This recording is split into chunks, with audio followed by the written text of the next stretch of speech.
Aries, Ashe, Obatula, Ashe, Nila Hotep, Ashe, Anu, Ashe, Ptah, Ashe, Apollo, Ashe, Da, Ashe, Zaka, Ashe, Shango, Ashe, Makali, Ashe. Heard underneath was tunes entitled Lumumba and Way Home by the Mystic Revelation of Rastafari, Ground Nation, CD.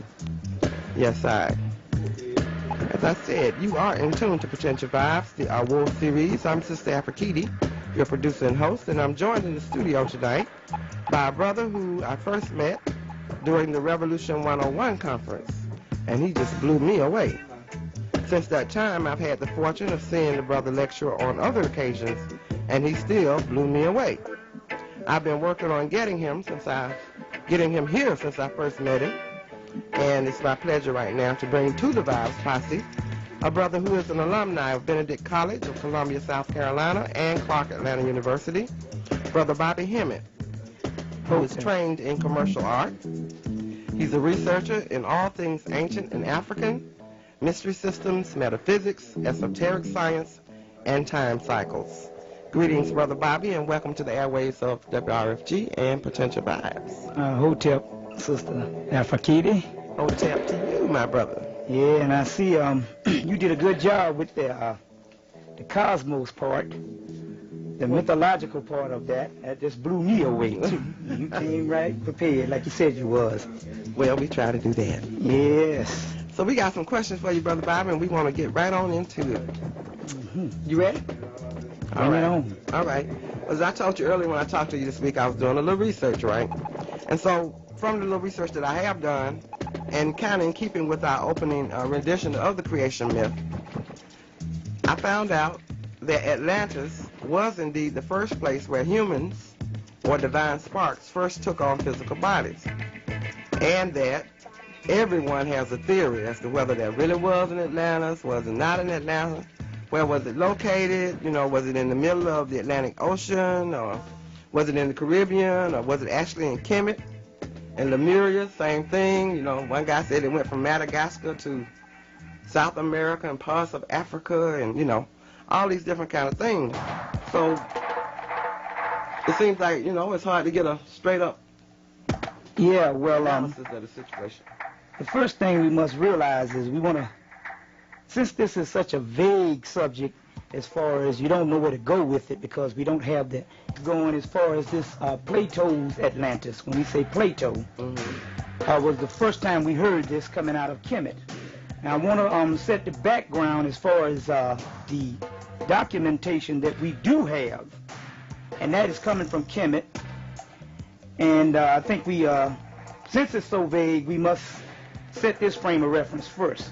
Now we have Plato, who when he was studying in Hemmitt, supposedly met a person named Solon, be a priest or be a person, that said he had heard the priest talking about a place called Atlantis, a place they call the Pillars of Hercules, a place that sunk below the Atlantic Ocean, so on.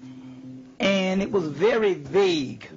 Now, Dr. Ben, our esteemed elder, tells us that since Plato heard this and took it back to Greece, you had about 100,000 books written on Atlantis.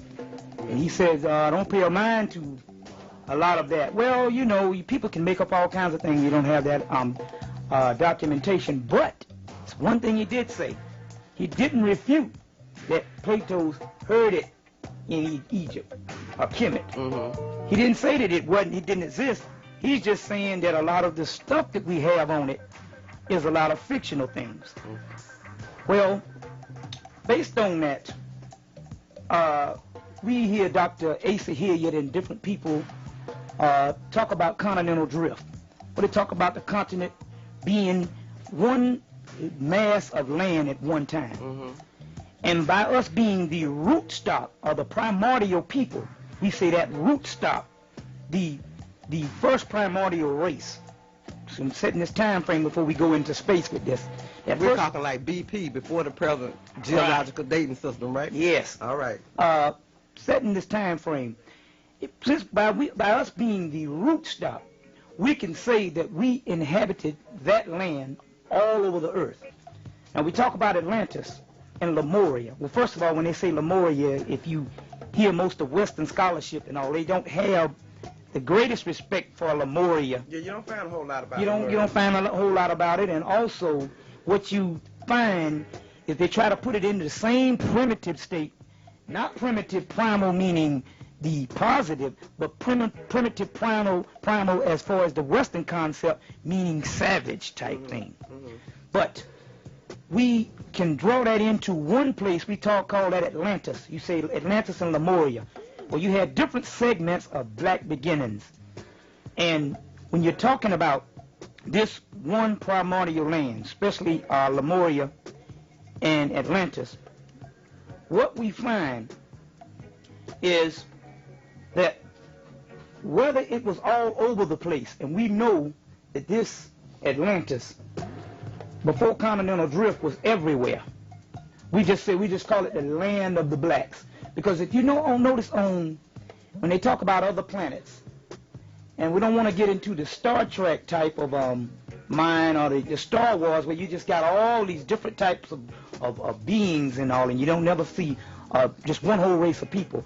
But in real cosmic law, based on a good brother in Chicago, his name is Delbert Blair, and we'll be trying to get him down here. But anyway, we must go back to the Temple of Dendera in ancient Kemet. And at that Temple of Dendera in ancient Kemet, you'll find there's a zodiac. I always start from this zodiac because for some reason, ever since I've been lecturing, this zodiac has possessed me. Well, number one, the Temple of Dendera was built as late as the Ptolemy period, but it was an ancient temple that was torn down at that site, and they rebuilt it. And they used to tear down temples and rebuild those temples at the same site. Well, there was a blueprint in the wall of that older temple. And in that blueprint was based on how to construct this temple and the certain deities to put on the temple. And we have this Zodiac of Dendera that the French took to the Louvre in Paris, blew it down, took to the Louvre in Paris, and then put a plaster cast up in Kemet now. So if you to see the original one, you'd have to go to the Louvre in Paris. But this is something very interesting about this zodiac. Number one, if you look at it, or the planisphere, as the French call it, at least the ones of Napoleon's time. If you look at it, the deities are not the same as the later pantheon in Kemet, Osiris, Isis, Horus, and all of those. Even though you have Isis the Elder and Horus the Elder, those deities are not the same. It's almost to say that this is something from a primordial past, and we must trace this back. Where you have the great goddess AtL, the hippopotamus goddess that I always pay homage to in my lectures. That I talk about the great first primordial mother. Then you have her son Sut, or Set as you know him today, but he's a good god at first before he falls from glory and becomes the primordial devil and the prototype of the devil that we have today. Sounds like Uranus in our story. Right, it's the same story, you see. Just different linguistics telling the same story. But anyway, well, where did it come from? It didn't serve the purpose of all of Kemet for the 3,000 years of dynastic period, if we want to put it, because we are now finding out that the dynastic stuff, Manetho just gave them that just to shut them up. Because one thing even Mame Blavatsky says in a book, Secret Doctrines, she said that one thing we found out about ancient time cycles is they never really told you the completion of the time cycles and the real lineage of time, because they knew to tell you that if you know something about a person's past, you can dominate the future. We're going to get into that too. Now, but you had to get into that too now. Now the point is, this Dendera zodiac shows a set of gods. It shows AtL, a Tyre, which is the first primordial mother. You would have Sut, her son, and you would have Isis the elder, and Horus the elder. Is different from the regular pantheon that you have in Kemet. Well, it's one other thing too that we find out in Kemet. We have gods popping up like the goddess Sekhmet. Nobody knows her origin. She has no allegiance on the pantheon. You see, she was once married to Ptah, which was one of the first primordial gods of Hemmitt, but she has no allegiance. What it means is that because she has no consort, or even though the consort is Ptah, because they don't know her origin, she's not controlled in a way in the cosmic law as the other ones have relationship to each other. Also, the god Tahuti is another one that pops up in Hemmitt. Nobody knows where it comes from. They said it's an ancient god. And this is where we get our Hermetic literature, which is another Greek name for Tahuti. Or Thoth. We get this type of knowledge, the knowledge that we have on the scene today. We have this knowledge and we get this knowledge, but we don't know where the primordial past is. And this is telling us a story. Now, setting up the framework, we have a direct link into Atlantis. And several books, I think you can get a book by Mary Hope, even though she does a little crazy job. She starts rambling and all. Just go out and tell the truth and quit putting so much stuff in there and tell the truth. But still yet, we can read between the lines. Yeah, to wrap it up in a lot of stuff. You get to the meat of that, she talks about the lineage of Tahuti coming from Atlantis. For lack of a better word, Atlantis. Because to say Atlantis is to put it in the Atlantic Ocean, and that's not enough. Now you ask this question. You said, well, where was it? Was it in Hemmitt or was it all over? Well, based on the studies of Massey and based on my own studies, we find out that if we want to say just like the United States of America, and we want to say, well, where was the capital of the United States of America? You would say Washington, D.C. Well, now we find out that the headquarters of the actual capital or the actual center was right there in the Nile Valley regions. Why is this? Let me explain. Number one, we find out that we have a Sophic cycle. That's every 26,000 years. We have a certain cycle called a great year. But we have smaller cycles. We have the Sophic cycle as far as the 1 year cycle is every July the 23rd. Or some people say 25th. Depends on what month we in, because all that's messed up. But you have this cycle. Come to find out, Brother Charles Finch, Brother Dr. Charles Finch, did a book called Echoes of the Dark Land, Themes from an African Eden. Yeah, I'm reading that. And he's tracing the Sophic cycle from the works of Gerald Massey, as well as a couple of other people. I think the guy's name Locklaw. The name of the book is The Dawn of Astronomy. Anyway, and a couple of other people. He's tracing this Sophic cycle. And by reading that, you would say, well, this Sophic cycle, the 26,000 year, this great year period, if it started in Hemmitt, even if it started 3,000 years ago, if it started 10,000 years ago, 26,000 years, it would be a long time before we get to this great year period. But the sad mistake of this, if you just stop it at Hemmitt, is Hemmitt was not the author of that cycle, of that esoteric time cycle. It was a primordial people at a later date, and that primordial people were the people of Atlantis and Lemuria. Then if you talk about the 26,000 year cycle, then we could say that we are coming up on that in the year 2000, you see. Then, but still yet, that makes it back to Hemmitt again. Because the Sophic cycle in the primordial star of all time is no better personified than in Hemmitt. You see, even the Nile River itself is called Sophis, the Nile. Also, we understand that every year you have the heliacal rising of Sophis, or Sirius, if you want to get to later names of the star. Or Set is the primordial name, or Set. Or Set, right. Who they call Isis. Yeah. If you want to get to the heliacal rising every summer solstice month, the beginning of the year, the original year, well, black people, we're going to have to start celebrating to stay on time of this thing. Now, if you say you want to get to the heliacal rising of Sirius, it would rise the Nile each year, and they could plant and fertilize. When it was down, they built temples and all. And this is the primordial river that gives us civilization on this earth as we know it today. So what does that mean? That means if the cycle is known in Sirius, where you, in Hemmitt, where you get most of your knowledge based on Sirius, and later on trace that to the Dogon, who was nothing but a lineage of Hemmitt when it was going down. The Dogon people set up camp in Mali. But if this cycle is you get most of your knowledge from that in Hemmitt, and we're saying that if you trace that back all the way back to Atlantis, then we're saying if the Nile Valley is a very focal point, then we can say that the Nile Valley was still the center of Atlantis. You understand? So, also, we have the great Egyptian priest Manetho. I just want to wrap this document so we can go to some other things. These and all kinds of, all these buildings and all this type of stuff look about like New York.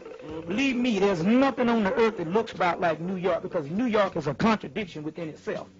Number one, especially our society. Why? I'll tell you why. Number one, we built things from spiritual to physical. And in Hemmitt, if it wasn't spiritual to physical, we didn't have anything to do with it.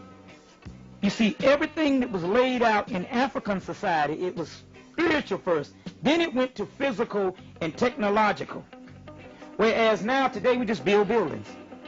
And it's all cluttered together. Well, we understand because of the lack of land, they had to put all these buildings up close together, and they had to build it and have enough space, so they had to build them up tall. Whereas we had a vast land, a real vast land, because if you take Hemmitt to get an estimation of how long it was, it would reach from here to D.C., especially when you can fit America into Africa 5 times. So we had a lot of huge land, so we can build temples half a mile long, a mile and a half long and a half a mile wide. You see, we could do that, but it had a spiritual connotation to it.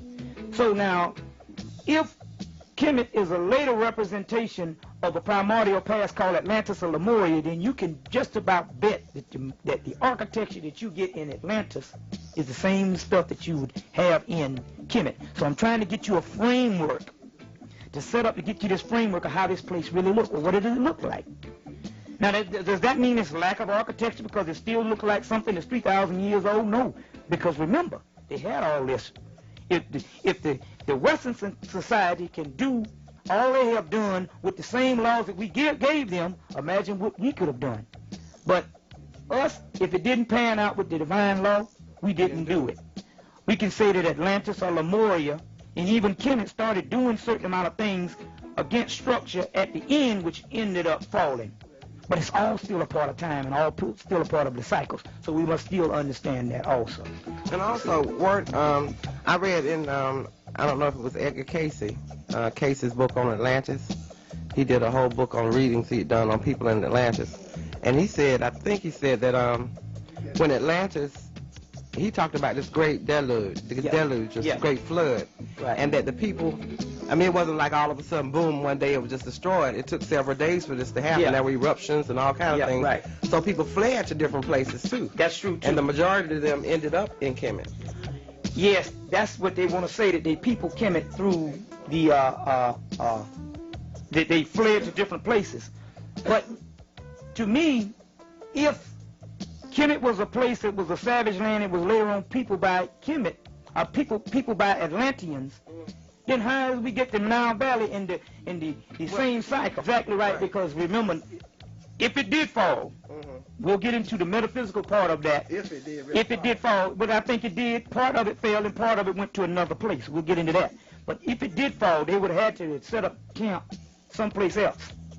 You know, in this case, I say the capital and the homeland, Africa.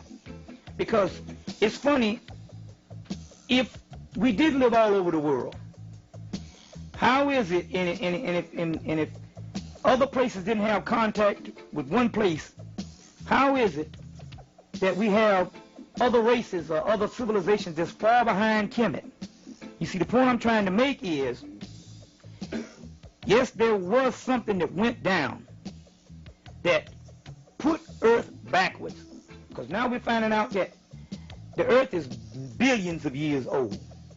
And I think a lot of us are so mixed up into biblical history to 6,000 years until we can't even fathom anything beyond that. Nothing. you see. It's billions of years old. And we know that civilization is millions of years old. And we understand that each time we went up and then we went down. That's called evolution and then involution. And with involution, you go down to a point. This is where we are now. Well, we've been getting ready to come out of that. This is what happened with Plato. Very much so. Right. But the involution is this. A person is so high in civilization, and then all of a sudden they can be taken down so low to the most degrading depths until they don't even look like the people that they were once over. Until the people that they were once over seem more humane than they do. And that is in cosmic law. There's an old Egyptian thing that says Set Typhon must rule completely before Ma'at is established. Before Ma'at is established. And so, in that... So what does that mean for those people who don't know what Ma'at is? Ma'at is balance, righteousness, truth, reciprocity, divine law, and order. But you must have a chaotic form that has to rule completely. Now, I want to get into a certain amount of things. Number one, Hemmitt with Napoleon in the late 1800s, early 1900s, and then this whole Egyptology craze came in the middle of the 19th century with the translation of the Rosetta Stone. And then it's funny, by the turn of the century, you have a place that looked like out west, just a little, probably a little more sophisticated in New York, a place that looked so-so, and then all of a sudden by the 1940s you got skyscrapers thrown up all over the place. This technology out of this world. Right after the Rosetta Stones were? Well, after all of the Egyptology and all of the societies who culminated all of the stuff out of Hemmitt and out of India and all of the esoteric sciences and put them together like Maine Blavatsky Society, the Theosophical Society. You have the Hermetic Order of the Golden Dawn that Aleister Crowley was a part of, and all of these places. Knights Templar and all Knights Templar, where you would have the regular Masons, then you would have the graduate lodges, the Hermetic Brotherhood of Luxor, or you would say the OTO, which is Aleister Crowley's group, which is basically a sex tantra group, well, a heavy emphasis on that, and the AA, different groups and stuff of these New World Order groups, as we say, the Old World Order groups, and all, because it's all accommodated under one people, the Illuminati, and all. But anyway, based on these structures and based on the different, you have that Easter Island head, and we know that these are some remnants of the old Atlantis. Now, I want to get into certain type of the people. In Atlantis, or Hemmitt, I want to make this point clear. Well, what did the people look like? Well, we know they were black people. Well, we know that the Egyptian past goes all the way back to the Twa people, the Pygmy, or the Twa people. Okay. You know them as the Pygmy today. Right. And we have the god Ptah. So it's telling us some things about a people of a primordial past, and it's interesting. You can get a book. You're going to have to get John G. Jackson's book. God, Man, and Civilization? Not God, Man, and Civilization, Christianity Before Christ. There's a section in there on the Twa by a guy, and I forgot his name. You're going to have to get his book for the footnote to get the bibliography. This guy wrote a book in the 1970s called Pygmy Kitabu. And we also know of Albert Churchward's book, Signs and Symbols of Primordial Man, and Evolution Origins of Freemasonry and Evolution Origins of Religion, because he's a student of Massey, and all. Not as good as Massey, but a great student of Massey to give you all this stuff on the Twa people as related to Masonry and signs and symbols and esoteric science. But also you have this boy, I can't think of his name at the moment, that wrote a book called Pygmy Kitabu. Get John G. Jackson's book, Christianity Before Christ. And in this book, the Twa people told him this. Because this guy, this European went down and studied with him for a certain amount of time, and the Twa people told him, the Twa priest told him that we had a civilization like Hemmitt, but we tore it down because it got out of hand, and then we tore it down, and we returned underground. Now, when we say underground, we're not talking about like a synonymous group of people that you don't know about. We're talking about literally underground. Very key, very key. because we might have an Atlantis, well, we know we got an Atlantis that exists today physically, and one that exists today spiritually, or astrally. As above, so below, you know. And he said that we turned underground. Also, we have remnants of the Twa people in a way, because, well, based on this guy that wrote the book, in a way having something to do with that genetic pattern of other races. Other races. You talked about that in Revolution 101. Revolution 101. We'll get back to that in a minute, but I want to move on. Well, what type of climate was Atlantis? What was it? Spiritually, I'm talking about.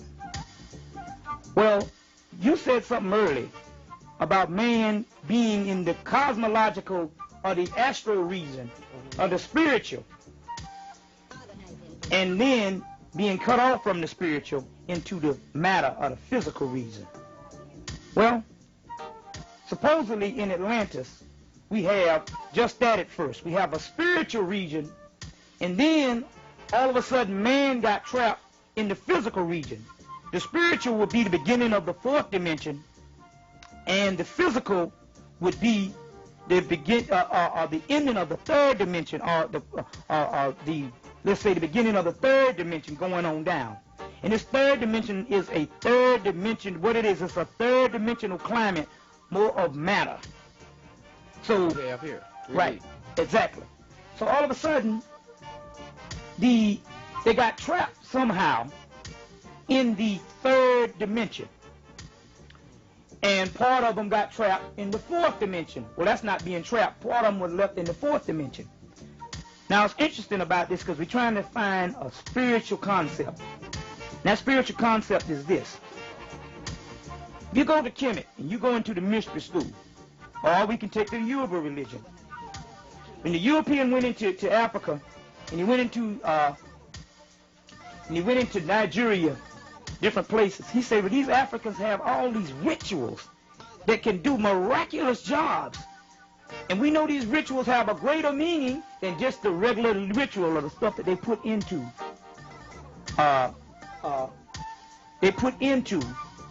the ritual. But it's almost like the scientific part is removed from it.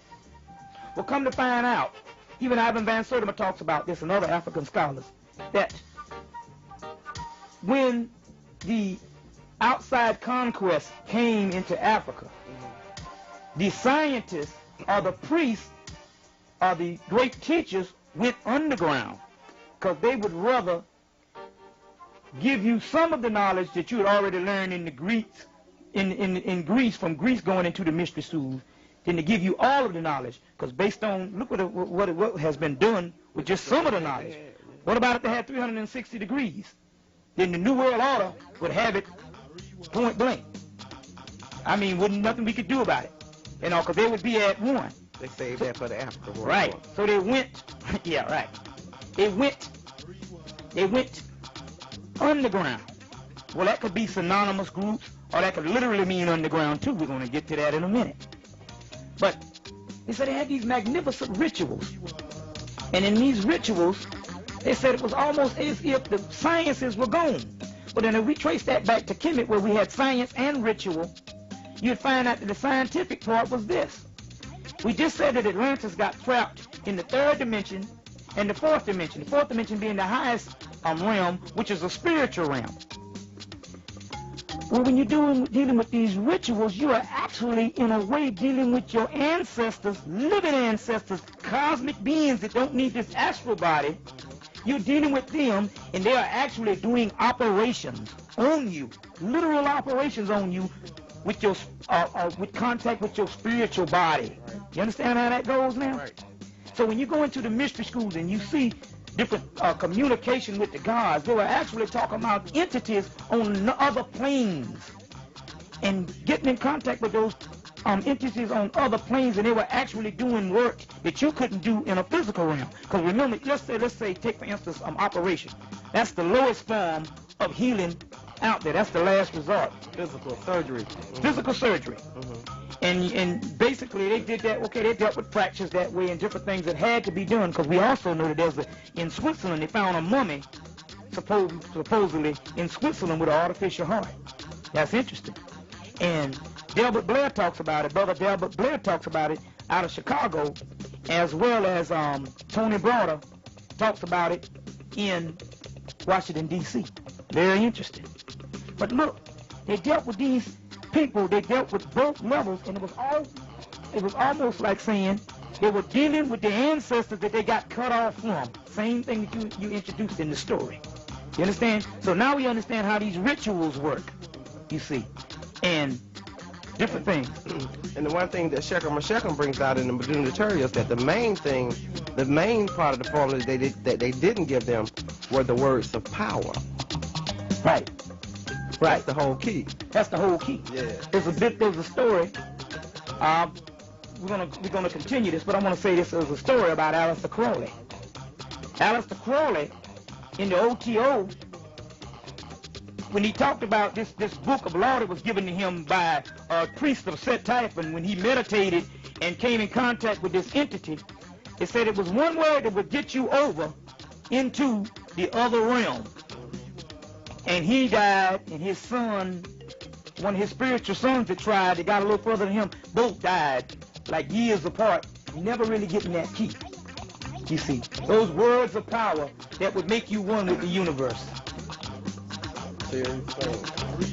Well, that's a good point, Brother Bob. It's the midnight hour, you know, and we're going to take a quick break, let you catch your breath, and we're going to come back and tie this all up, try to wrap it up as we go forward into the African Genesis.